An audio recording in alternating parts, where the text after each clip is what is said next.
आपसे कहूं कि यह पहला नहीं बल्कि 2448वां कलयुग है। आप शायद चौंक गए होंगे। हमने तो हमेशा यही सुना है कि 4 युगों का चक्र अभी पहली ही बार चल रहा है और हम इसके आखिरी सबसे अंधकार वाले युग यानी कलयुग में हैं। यह बात सच है, लेकिन यह पूरी सच्चाई नहीं है। यह तो एक बहुत बड़ी ब्रह्मांडीय कहानी का सिर्फ एक पन्ना है। आज हम आपको समय की एक ऐसी गहराई में ले चलेंगे जो इंसानी इतिहास की सोच से भी कहीं ज्यादा पुरानी है। हम उन प्राचीन गणनाओं को खोलेंगे जो हमारे धर्म ग्रंथों में हजारों साल से मौजूद हैं। हम ब्रह्मा के पूरे गणित को समझेंगे और इस वीडियो के आखिर तक आप इस ब्रह्मांड को और इसमें अपनी जगह को एक बिल्कुल ही नई नजर से देखने लगेंगे। तो तैयार हो जाइए, क्योंकि आज आप जो जानने वाले हैं वह आपकी कल्पना से भी परे है। इससे पहले कि हम उस बड़े रहस्य से पर्दा उठाए, आइए जल्दी से दोहरा लेते हैं कि हम युगों के बारे में क्या जानते हैं। हिंदू धर्म ग्रंथों के मुताबिक समय सीधा नहीं बल्कि एक चक्र में चलता है। इस चक्र में 4 युग होते हैं। पहला है सतयुग यानी सत्य का युग। यह 17,28,000 साल का होता है। इस दौर में धर्म अपने चारों पैरों पर खड़ा होता है और हर तरफ सिर्फ अच्छाई और पवित्रता होती है। दूसरा है त्रेता युग जो 12,96,000 साल का होता है। इस युग में धर्म का एक चौथाई हिस्सा खत्म हो जाता है और पाप की शुरुआत होने लगती है और दुनिया में अच्छाई ही ज्यादा रहती है। इसके बाद आता है द्वापर युग जो 8,64,000 वर्षों तक चलता है। इस युग तक धर्म और अधर्म 50-50% में बढ़ जाते हैं। और आखिर में आता है कलयुग, अंधकार का युग, जिसमें हम अभी जी रहे हैं। इसकी अवधि 4,32,000 साल है। पुराणों के अनुसार इसकी शुरुआत 3,102 ईसा पूर्व में तब हुई जब भगवान कृष्ण ने इस धरती से विदा ली। इस युग में अधर्म, लालच और हिंसा अपने चरम पर होती है। इन चारों युगों को मिलाकर बनता है एक महायुग जो कुल 43,20,000 मानव वर्षों का होता है। यही वह पारंपरिक समझ है जिसे हम सब जानते हैं। लेकिन कहानी यहाँ खत्म नहीं होती, बल्कि यहाँ से तो असली कहानी शुरू होती है। एक महायुग का यह चक्र असल में एक बहुत बड़ी घड़ी का सिर्फ 1 सेकंड जैसा है। उस घड़ी को ब्रह्मा का समय कहते हैं।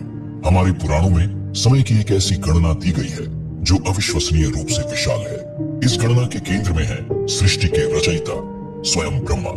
जैसे हमारे दिन और रात होते हैं, वैसे ही ब्रह्मा के भी होते हैं। ब्रह्मा के एक दिन को कल्प कहा जाता है और ब्रह्मा का सिर्फ एक दिन यानी एक कल्प हमारे 4,32,00,00,000 सालों के बराबर होता है। और गहरा रहस्य यह है कि ब्रह्मा के इसी एक दिन में 1,000 महायुग होते हैं, यानी सत्य, त्रेता, द्वापर और कली का यह पूरा चक्र 1,000 बार घूमता है। इसका मतलब है कि ब्रह्मा के हर एक दिन में 1,000 सतयुग, 1,000 त्रेता युग, 1,000 द्वापर युग और 1,000 कलयुग आते जाते हैं। अब उस शुरुआती दावे पर लौटते हैं।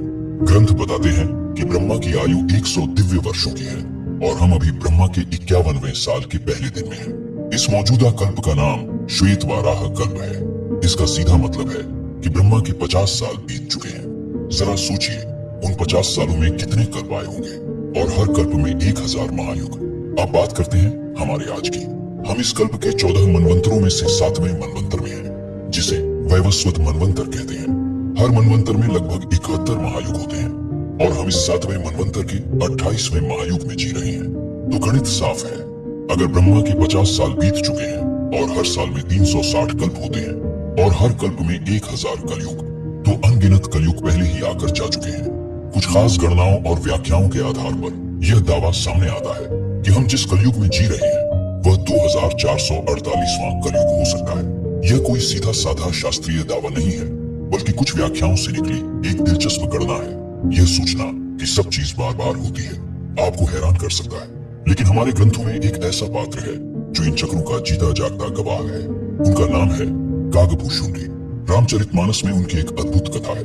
कागभूषुंडी एक चिरंजीवी है जिन्हें अमृता का वरदान मिला है। अपनी लंबी आयु के कारण उन्होंने समय के चक्र को अपनी आंखों से अनगिनत बार घूमते देखा है। जब भगवान विष्णु के वाहन गरुड़ा भगवान राम की दिव्यता को लेकर भ्रम में पड़ गए, तो वे अपना शक दूर करने कागभूषुंडी के पास गए। तब कागभूषुंडी ने उन्हें बताया कि उन्होंने अपनी आंखों से 11 बार रामायण और 16 बार महाभारत होते हुए देखा है। वे बताते हैं कि हर कल्प में जब जब धर्म की हानि होती है, भगवान अवतार लेते हैं। उन्होंने बार बार राम को जन्म लेते और लीला करते देखा है। कागभूषुंडी की यह पौराणिक कथा इस बात का प्रतीक है कि समय चक्रीय है। इतिहास और घटनाएं एक विशाल ब्रह्मांडीय नाटक की तरह है जो बार बार दोहराया जाता है। तो इस सारे ज्ञान का हमारे लिए क्या मतलब है? चलिए इसकी तुलना आधुनिक विज्ञान से करते हैं। आज का विज्ञान बिग बैंग थ्योरी के आधार पर हमारे ब्रह्मांड की उम्र लगभग 13.8 अरब साल बताता है। यह संख्या बहुत बड़ी लगती है, लेकिन जब हम इसे वैदिक ब्रह्मांड विज्ञान के पैमाने पर रखते हैं तो एक बिल्कुल अलग और हैरान करने वाली तस्वीर उभरती है। जैसा हमने जाना, ब्रह्मा का सिर्फ एक दिन, एक कल भी 4.32 अरब साल का होता है। इसका मतलब यह है कि आधुनिक विज्ञान जिसे ब्रह्मांड की लगभग पूरी उम्र मानता है, वह वैदिक ब्रह्मांड विज्ञान में ब्रह्मा के बस कुछ दिन रात के बराबर है। ब्रह्मा की पूरी आयु तो 311 खरब मानव वर्षों से भी ज्यादा है। यह मकसद विज्ञान को कम दिखाना नहीं है, बल्कि यह समझना है कि हमारे ऋषियों ने समय को किस अकल्पनीय विस्तार में देखा था। जहाँ विज्ञान एक ब्रह्मांड के बनने और मिटने की बात करता है, वहीं हमारे ग्रंथ हजारों साल पहले ही अनगिनत ब्रह्मांडों के बनने और मिटने की बात कर चुके हैं। यह ज्ञान हमें विनम्र बनाता है। हमारा जीवन, हमारी सभ्यता इस ब्रह्मांडीय नाटक में एक छोटे से कण के बराबर भी नहीं है। तो क्या हम 2448वें कलयुग में हैं? ब्रह्मा के गणित और कागभूषुंडी की कथा के प्रतीकों को देखें तो यह एक दिलचस्प संभावना लगती है। हम एक ऐसे चक्र में जी रहे हैं जो पहले भी हजारों, लाखों बार घूम चुका है। यह जानना कि हमारा युग अनोखा नहीं है, हमें एक गहरे सवाल की ओर ले जाता है। अगर समय इतना विशाल और अनंत है और यह सब पहले भी हो चुका है और फिर होगा, तो इस छोटे से जीवन का असली उद्देश्य क्या है?